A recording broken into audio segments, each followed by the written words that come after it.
महाजी आपके चरणों में कोटि कोटि प्रणाम। महाराज श्री, मेरे शरीर के पति व पुत्र में बहुत मोह है। हर पल खो देने का भय बना रहता। जानती हूँ कि किसी एक दिन सबको शरीर छोड़ना है, फिर भी भय नहीं जाता। महाराज जी मैं क्या करूँ? इसी का तो नाम माया है। इसी का नाम माया है।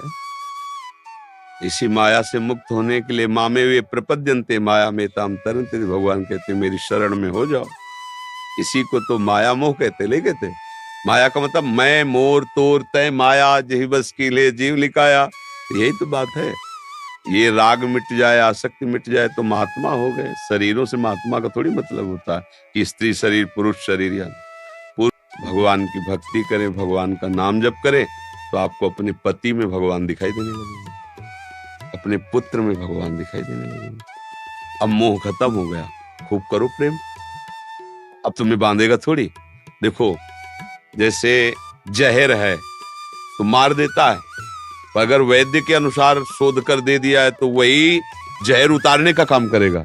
जैसे सांप काट ले ना, कोबरा सांप काट ले तो दूसरी कोई दवा नहीं है, जहर ही है उसकी दवा। उसको जहर का इंजेक्शन दिया जाता है जो जहर जाके उस जहर को नष्ट कर देता है। संखिया जहर है, वैद्य से शोध कर ऐसी औषधियां बनाता है, दमा आदि की भारी बीमारियां पुरानी पुरानी सब नष्ट हो जाती हैं। ऐसे ही आसक्ति जहर है, दुर्गति कराती है। और अगर यही आसक्ति कि मेरे कृष्ण मेरे पति रूप में, ओ मेरे गोपाल जो मेरे लाला के रूप में, करो खूब प्यार और करो। अब दुर्गति थोड़ी होगी, अब भगवत प्राप्ति होगी। बस विचार ठीक करने, अगर भगवत भावना ले आओ तो यही प्यार और बढ़ा दो, घटाने की थोड़ी जरूरत है।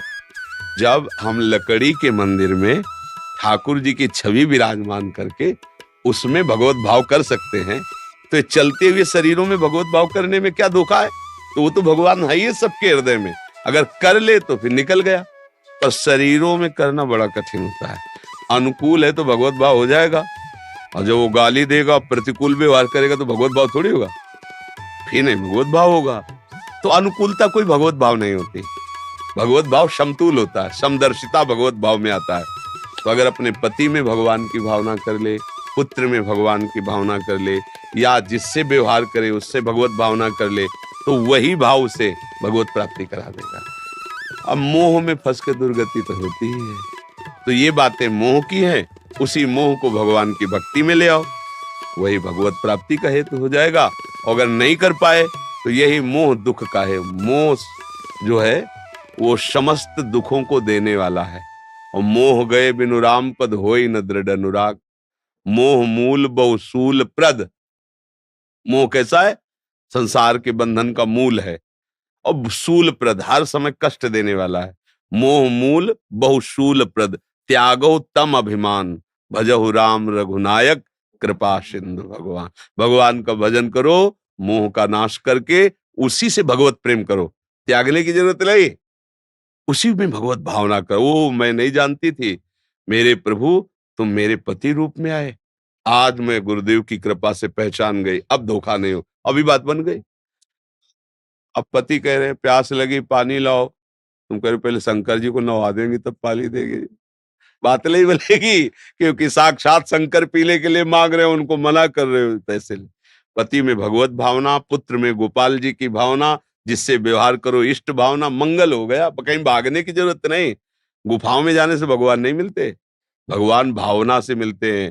देखो चक्रवर्ती सम्राट है महाराज अम्बरीश, और गुफाओं में रहने वाले दुर्वासा जी है। जीत किसकी भी हुई? अम्बरीश जी की। भक्ति भाव में वो प्रबल हैं, और इनको तपस्या की ठसक है, तो कृत्या पैदा कर दी तपस्या से मारने के लिए। और वो भक्ति भाव में प्रबल है, तो भगवान ने सुदर्शन चक्र को भेज दिया, जाओ मेरे भक्त की रक्षा करो। इसलिए भक्ति जहां हो, जिनके बीच में हो, वही की जा सकती है। बस भाव बना लो, भाव संभाल लो, कहीं भागने की जरूरत नहीं है। भाव बना लिया तो भगवान का एक नाम है भाववश्य भगवान। भगवान कहते भाव से मुझको भजे तो भाव से बेड़ा। हाँ भाव, बस पति में भगवत भाव करो, पुत्र में भगवत भाव करो, समाज में भगवत भाव करो, महात्मा हो गए।